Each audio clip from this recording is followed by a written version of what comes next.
В этой серии мы расскажем вам, как безопасно снять байк в Ничанге, послушаем удивительную вьетнамскую музыку, посетим салон слепого массажиста Саши и отправимся изучать величественную канатную дорогу.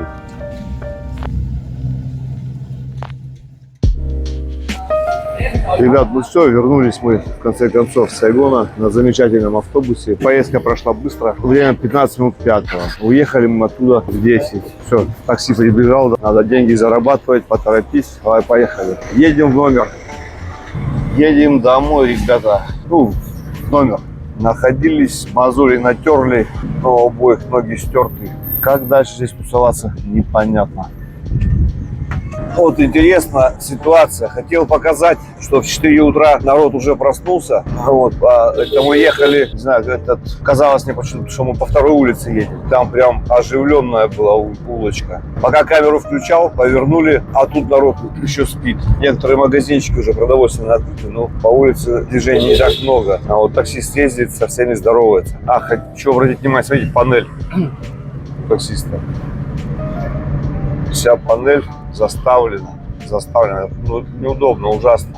Мы приехали так поздно, что у нас уже не хватило сил снимать. Мы пришли, завалились в номер и отрубились. Это вьетнамцы встают еще до рассвета, но мы не вьетнамцы.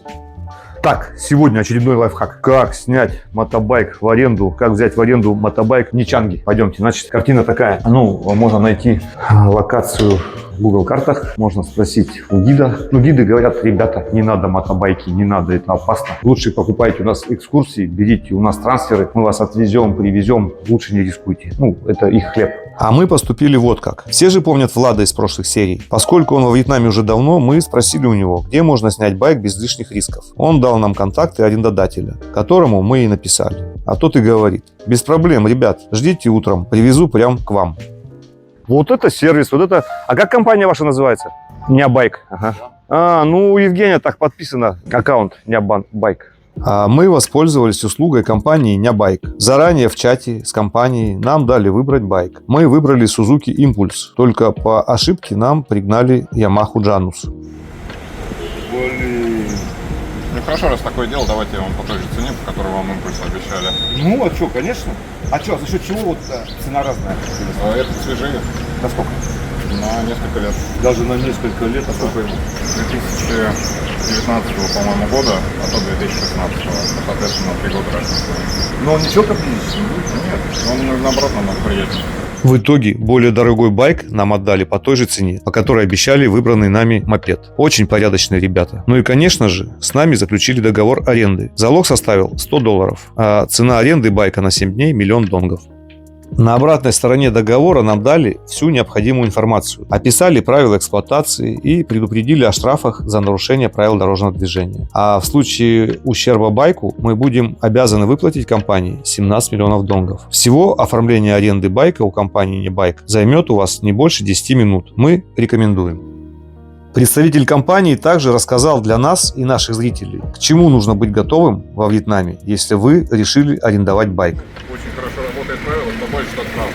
Если даже в законе прописано, что нерегулируемый перекресток, а это почти любой перекресток, здесь первый проезжает тот, кто больше. На деле это выливается в такие моменты, что вы, допустим, едете по большой дороге, и с маленькой узенькой улочки будет выезжать какой-нибудь грузовик, автобус, он даже смотреть не будет, кто там едет. Мы пропускаем тех, кто больше при любом раскладе. От себя еще советую.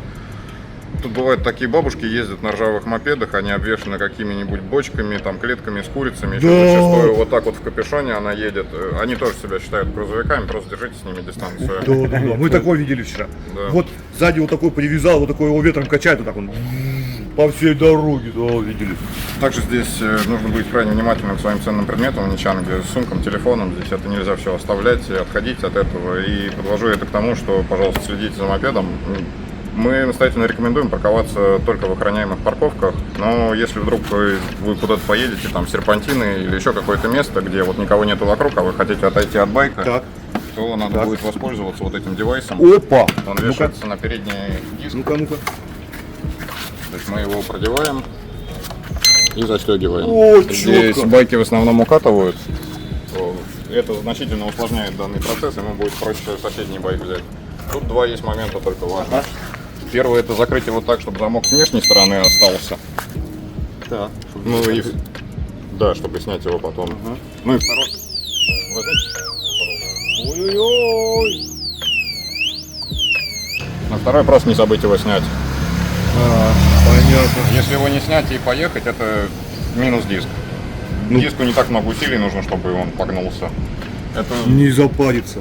да. Не запариться. Если пользуетесь платной парковкой или охраняемой, его ставить не нужно. Опять же, потому что они любят их попереставлять с места на место. Это только для каких-то диких мест. У нас, если что, стоят маячки на них, мы знаем, где они, что с ними, можем Красавчики, пацаны, красавчики. О, заглушить, дали. можем заставить его кричать на всю улицу. Молодцы. Но все равно, пожалуйста, не провоцируйте, Всё, спасибо. потому что это занятие на полдня. Вот это, забыл, как имя? Ярослав. Ярослав, вот это меня сдерживало, да, вот мы 4 дня здесь находимся, 4 дня мы пешком стерли все ноги, все стерли в мозоль, все, сил уже не хватает, поэтому мы обратились по Да, рекомендации. здесь сложно. Почему? Потому что мы 4 дня, почему мы мучились, почему? Потому что мы боялись, что его украдут. Но теперь я понимаю, что даже если вдруг по какой-то причине он пропадет, вы это не оставите без, как сказать, без Да. последствий, вы его найдете. Еще такой момент, на платных парковках у нас еще ничего не происходило, так что если вы оставляете где-то на платке, то это вот прям гарантия безопасности, там можете не переживать. Ну все, да, мы лучше, конечно, на платке, ну вот мы боялись очень. Давайте телефон я все-таки сделаю, видос. Подождите. А полис? Что полис? Полис, если остановится, скажет, стал. А, да вы про полицию, в смысле? Они же гопники, а кто еще? Ну, смотрите, здесь позиция у них такая, что у вас может быть все, включая международное водительское удостоверение, но у него сегодня плохое настроение, и он докопается до чего-нибудь. Да, это гопник. Да, желательно с собой в отдельном кармане возите 200-700 тысяч, это как средний чек встречи с полицией. Все. В общем, ну что, четко, сразу вот вместе с арендой байка, значит, они дают сразу полные рекомендации, чтобы нам не попасть в неприятную ситуацию. Четко, ребят. Ну, я думаю, это не везде. Вот, а особенно если где-то, если не русскоговорящие арендодатели байков, они, ну, мало кто так вот все это подробно в деталях пояснит. Так, дальше, ну, как эксплуатация транспортного средства в экстремальных погодных условиях, штормовый ветер, а также с неподходящим покрытием. Запрещается передавать арендуемое имущество в пользу лицу, не указанному в настоящем договоре. Запрещается управлять мотоциклом в состоянии алкогольного, не пьем, покидать территорию Вьетнама, уезжать нельзя на байке, оставлять мотоцикл на неохраняемых парковках. Понятно. Покидать территорию Вьетнама, это по договоренности с нами, мы можем это устроить, если вы хотите прокатиться в Лаосе. У нас есть большие серьезные мотоциклы для длинных поездок, подготовленные. Вот. И по договоренности мы можем вам устроить. Понятно. Все четкий, прозрачный, открытый договорчик. Вы сфотографируйте себе его, он у нас Давай. остается. Так, ну что это? Отправить нам в переписку фото договора, видео байка и фото паспорта. Так, а видео байка, и Ну, фото который я паспорта. снял. Ну я вот Евгению, он мне написал, я ему туда фото паспорта Ну откинул. все, значит, это можете уже не скидывать. Да, и вот это туда же ему отправите, Да, сюда. да. Все, добро. Так, а здесь, скажите, вот по вашему опыту, вот здесь безопасно оставлять или надо этот байк? Нет, у вас с обратной стороны есть Есть, парковка. да, я знаю. Лучше там, да? Ну, конечно, да. Это и на ночь, и днем тоже, или Да. днем можно здесь? Да нет, лучше... Всегда там, да? Ну, днем, если вам надо зайти туда, понимаю, что неудобно, повесьте этот замок просто и сходите. Сейчас можно его не загонять, сейчас замок сам повесить, да? Да, да. При вас проверю, Давайте я вам протестирую. расскажу, как чем пользоваться. Ключ у байка обычный, без электронных приколов, у него только два положения, включено либо выключено. На включенном положении ждем, пока он сам себя проверит, подкачает топливо. Дальше выжимаем левый тормоз, нажимаем кнопку. Он реагирует не сразу, ждем пару секунд, и он запускается. Под правой рукой у вас передний тормоз, под левой рукой у вас тормоз комбинированный. Передний тормоз у него гидравлический, но без АБС. Им мы работаем буквально двумя пальчиками, а если не умеете им тормозить, то лучше вообще пользуйтесь только этим. Под левой рукой у вас он комбинированный. Он тормозит задним колесом, но если нажимаете прям сильно, он автоматически чуть-чуть подключает переднее. И можно вот как основным работать. Здесь у вас свет под правой рукой тоже либо включено, либо выключено. Когда включено, либо ближний, либо дальний. Ниже поворотник, влево, вправо. Чтобы выключить, нажимаем на него. И ниже сигнал. Чтобы заглушить байк, поворачиваем ключ налево до упора. Чтобы открыть багажник, не вдавливая ключ, просто поворачиваем налево до щелчка. Ну и все, вот багажник открыт. Там же находится у вас бак топливный. Все понятно. Еще один момент такой, он у вас сейчас стоит на центральной подножке, вам нет необходимости ей пользоваться. Ну, хотите, пользуйтесь. У вас есть боковая, вот эта обычная, но на ней стоит датчик. Пока вы ее не задвинете, он не будет заводиться. Мгм. Может, у вас какие-то вопросы остались? Да, так, давайте посмотрим топливо, да, вы сказали? Да. А это у нас, что мы блокируем, я забыл. Этим тоже можете не пользоваться. Бесполезно для местных воров. Поворачивайте направо. Опа, смотрим уровень топлива. О, это Без- сколько? Без 2 делений. Ну и, соответственно, ждем столько же. Будет без 3 делений, ничего страшного. Ага. Ну ладно, все. В принципе, четко, мне нравится. Классный байк, городской. Да, Джанус очень приятный байк. Сейчас нам что, нам сейчас тут просто осмотреться по городу. Пешком мы находились, ноги стерли. Но вы знаете уже, куда поехать? Ну я сейчас хочу по береговой линии доехать до Марины Мгм. и потом до Винтерова, ну, проверить. Я вам могу еще отправить список локаций, так сказать, наш топ-11 мест. Давай, По ничего не шутка. буду. А то мы репу чешем, везде читаем, это информация вся она как винегрет. Для туристов. Да не то, что для туристов, а просто непонятно, за что хвататься. А если у них топ выделен, то, конечно. Взяли, короче, это. Шеф, Байк в аренду. два счетчика. А Серега, как опытный пассажир байка, уже понял, что надо ездить на байке в очках. Как надо, да, мошки полетит какая-нибудь. Все, и вот он сказал, в этих очках буду ездить. Вчера ехали, тут два удара, сюда, сюда, не знаю, что забылся. Хочу сейчас проверить, прокатиться на арендованном байке. Он, кстати, на сигнализацию у меня. Все, четкая сигнализация, видите здесь? Сейчас если, не дай бог, вот так, сразу говорит, не трогайте меня. Хочу проверить станцию Винперл, станцию канатной дороги, посмотреть, где там кассы, как это все происходит. Завтра с ребятами собрались посетить Винперл, поэтому сегодня хочу все это проверить, обследовать, как все, чтобы завтра утром времени не терять. Говорят, туда надо к 7 утра ехать, чтобы меньше народу было. Конечно, стоимость байка не ограничивается арендой. Вы ведь не забыли, что байк нужно заправлять. Мы заправляли нашу лошадку примерно по 2 литра. Нам хватало на 2 дня. Кстати, заправки тут тоже необычные. Здесь на каждой колонке свой заправщик. Ты подъезжаешь, тебе показывают колонку, ты встаешь к ней. Часто прямо у заправщика можно купить бутылку воды, шоколадку, жвачку, зажигалку и прочие в дороге нужные вещи. Никаких магазинчиков, как у нас. Так, ну что ж, остановился я здесь, не доезжая до станции канатной дороги. Ну вот стал, хочу отметить, удобна вот эта штучка, не знаю, ну пока вот не нравится сигнализация. Все безопасно, ну как безопасно. Меньше волнуясь, я уже могу вот здесь оставить его прямо на дороге, байк. Вот, не волнуюсь, что его стянут. Вот, и хочу вот сюда проехать, посмотреть, пройти точнее пешком, подняться, посмотреть, что за локация, проверить. Интересно, видно, нет? Самолет летит. Пойду сейчас проверю, что за тема. Так, байк на сигнализации. Блин, да, вот жалко, конечно. Нет, все, и туда нельзя. Это какая-то военная база. Все, не пойдем. Не пойдем, все. Вернули назад. Так, заехал я, в общем, на паркинг для байков на станции Винперл. Значит, основная дорога вон там, основная дорога, и, короче, вот так вот, она вон машины поехали. Я заехал на въезд, я сразу охранник поймал, стоять. Куда? Я говорю, вот хочу на стейшн посмотреть. Он говорит, нет, сюда нельзя. Я говорю, а куда можно? Он говорит, иди с обратной стороны, и там отдельный въезд здесь есть для байков, и здесь паркинг для байков. В общем, на эту станцию Винперл 2 разных въезда. Один въезд для машин, второй въезд для байков. Ну и, соответственно, 2 разные парковки. Пока денег с меня никто ни за что не взял. Сейчас надо байк припарковать где-то и идти дальше на разведку. Уф, наконец-то я нашел место, где пропарковать байк. В самой там глубине. Посмотрите, здесь что творится. Тут байков миллионы.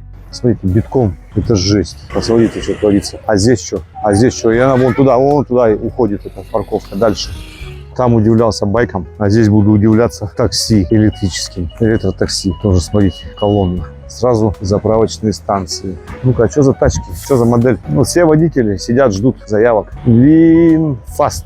Не знаю, это что это такое, я не знаю, что за модель. Вероятно, какая-нибудь китайская модель, а может быть и вьетнамская. Так, дальше нам куда? Сейчас надо выяснить, где там продаются билеты, да, где эта касса, где посадка. Чтобы завтра уже не тормозить, сразу идти. Так, ну-ка, вон там, что там? Там, походу, кассы. Посмотрим. О, группа приехала в синих футболках, организованная. Так, здесь что? Что у нас тут? Для гостей с билетами, для гостей без билетов. Ладно, у нас билетов нету. Пойдем сюда, проверим. Ланж, тур, пик. Так, здесь что? Здесь типа ресторанчика или какого-то зала ожидания, что-то такое. Буфет. Буфетик, да. Буфет. Ну, цены, хочу сказать, не очень дешевые. Здесь ресепшн. Это что, типа отель, что ли, здесь? Может быть. Может быть и отель. Так, Это пирс. Пирс. То есть это вот отсюда можно уплыть на лодке на остров. Это, видимо, зал ожидания для этих катеров. Здесь никого нету, портье нету, охраны нету. Здесь, да, вот выход на пирс. Так. Вот для детишек сразу есть место, где поиграть, игровая комната. Не знаю, никто не останавливает. Вот говорит, нельзя выходить, окей. Ладно. Ну, такое себе удовольствие жить в отеле, в котором ежедневно проходят, через который куча людей. Эта группа идет куда? Куда? Вот. Их отдельно, походу, будут выводить на этот подъемник. Ну-ка, пройдем, может, посмотрим, да, как это все происходит. Мы можем затесаться в группу. Ага. Ну-ка. Нет, не получится. Там вон, их считают, там никак не пропустят. Так, идем дальше обследовать терминал канатной дороги Винперл. Вот отсюда отправляются капсулы канатной дороги на остров. Да, все-таки внутри мне нравится, свежо после этой сауны уличной. Сейчас выйдем на улицу, посмотрим, что там еще интересного есть у нас. С другой стороны обойдем. А здесь что, все закрыто, да? Здесь мы никак туда пройти не сможем, ничего посмотреть. Ой, четко. Праздник жизни. Люди гуляют, отдыхают, развлекаются. Вот эта канатка везет людей на остров развлечений, везет людей обратно с острова развлечений. И вон там у нас сам этот остров развлечений.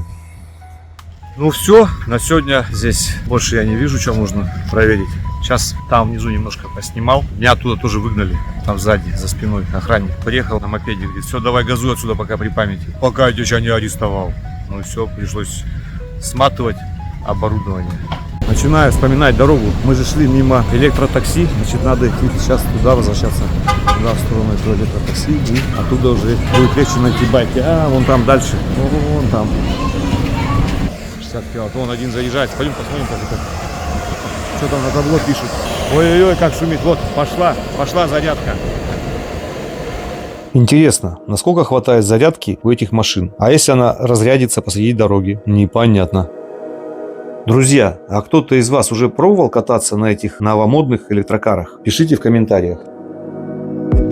А вот и наш паркинг. Ребята, у меня новое приключение. Заехал я на станцию Винперл. Здесь проходная для байков. И никто мне ничего не сказал. Я проехал спокойно. Вот там, видите, вот они пропускают байки. Сейчас ищем, короче. Он говорит, как ты зашел без билета? Дай билет. У меня билета нету. Как ты зашел без билета? Я говорю, я не знаю. Мне никто не сказал, никто не дал. Ищем, короче, разбираемся. Понравился мне тростниковый сок. Пробую везде. Он везде, оказывается, на вкус разный. Вот сейчас тетя мне делает свой тростниковый сок. Уже что-то добавила туда, вкусняшек всяких. Так, ну-ка давай. Вот. И пчелы у нее, смотрите. Пчелы за соком прилетели.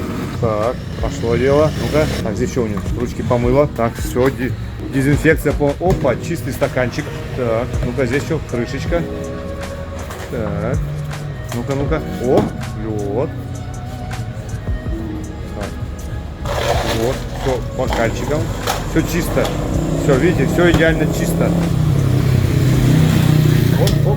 Вот ведро. О, вот он, посмотрите. Вот это вкусняшка.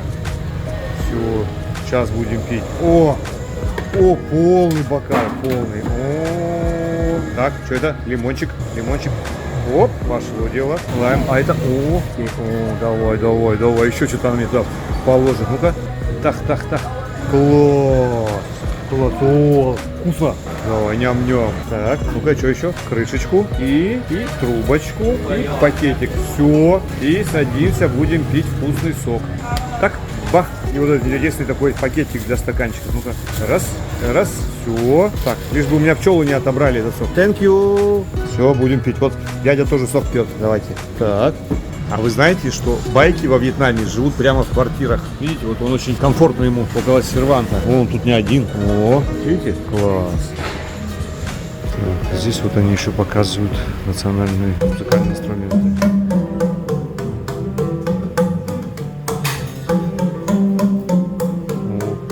Такого я не видал.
вот еще один день у нас пролетел незаметно. Сейчас, значит, я решил перекусить в ресторанчике в тайском, тайцы. Заказал, что я заказал? Жареную на гриле свининку с лапшой. Вот эту. Так, она стоит 40 донгов, ну 40 тысяч донгов. Так, и закажу, скорее всего, этот сок.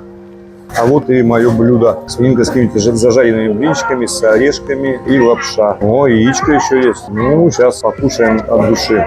Ну, приключение, кстати, сегодняшнее с байком. Здесь, оказывается, на самом деле до такой степени распространено воровство байков, что у них это защищается прям на каком уровне. Во многих местах сделаны бесплатные охраняемые стоянки. Ты заезжаешь, фотографируют, записывают твой номер, выдают тебе билет. На билете пишут два раза твой номер. Одну часть билета отдают тебе, вторая часть остается у охранника. И ты, когда выезжаешь, ты должен ему показать свою часть билета со своим номером. Это, ну, много где. Вот сейчас я был на пляже, там такая же история. Пытаются они, короче, защищать эти байки. А это ночной Ничанг. Тут детишки развлекаются, вьетнамские. Горку себе замутили. Как снять деньги с банкомата, с Каспи-банка во Вьетнаме, Ничанге? Значит, что мы делаем? Едем по улице на байке. Как взять байк в аренду, я уже там рассказывал. В крайнем случае идем пешком по вот этой трассе. Ну, по любой трассе идем, улыбаемся, смотрим по сторонам. Главное, улыбаться очень широко. И смотрим по сторонам. Да, что у нас есть интересного? Все очень интересно. И тут бах, видим банкомат. Подходим к банкомату. В этот раз у нас БАС и банк. Подходим к банкомату. Вставляем в картоприемник. Опа, карточка поехала. Так, ждем.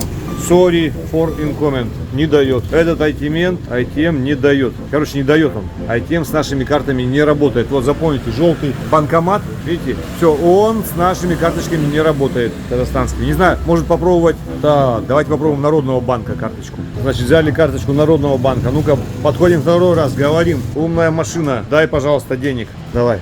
Товарищ банкомат. Я вам даю карточку. Направляйтесь на юг. А вы мне дайте, пожалуйста, денег. Опа, sorry, inconvenient. Короче, не дает.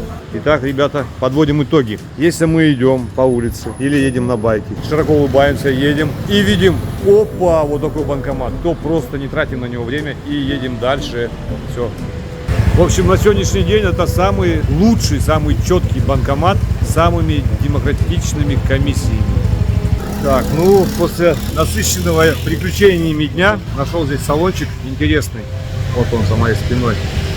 Так, сегодня я пришел в салон. В этом салоне делают массаж. Делает слепой мастер. Пойдемте посмотрим. Зовут его Саша. Делает массаж он с 2015 года здесь. Так, сейчас мы зашли в салон, где делают массаж. Смотрите, здесь тихо, спокойно, приятная музыка. Так, ну все, ребят, массаж завершен. Я, честно говоря, даже уснул. Хотя массаж был и жесткий. Класс. Thank you. Вот массажистка наша. Вот такая, ребята, к ней. Спасибо. К ней приходим. Сейчас все узнаем, все расскажу. Сейчас, подождите момент. Дайте мне чуть отбежаться. В общем, если есть желание сделать простой обычный массаж, хороший, то это нужно делать до 12. Ну, а лучше, скорее всего, часа в 4-5, вот так. Пока они еще не сильно уставшие. Сегодня у нас был насыщенный день. Пришло время возвращаться в отель. Завтра нас ждут новые путешествия и квесты. Мы попробуем вернуть товар, который нам продадут с браком. Изучим Ничанг таким, какой он есть. Посмотрим на необычных морских обитателей. И многое другое. Подписывайся на канал и включай уведомления, чтобы не пропустить новые видео.